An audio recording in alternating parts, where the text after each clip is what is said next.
আসসালামু আলাইকুম। বন্যা পরিস্থিতি উন্নতির দিকে, বন্যা অনেকটাই ভালোর দিকে, প্রায় 1 ফুট পানি কমছে। আর সবাই তো মাছ মারা নিয়ে ব্যস্ত এখন, মাছ মারতেছে সবাই। আর পানি একটু বেশি তো, যার কারণে মাছ তেমন একটা ওড়ে না। আর বন্যা অনেকটাই 1 ফুট কমছে পানি যদিও। আর মাছ মাইরে এখানে রাখা হচ্ছে, এই দেখেন।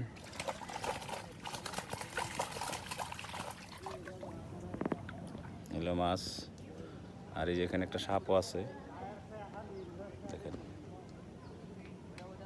সাপটা ভয়ঙ্কর অবস্থায় বসা আছে।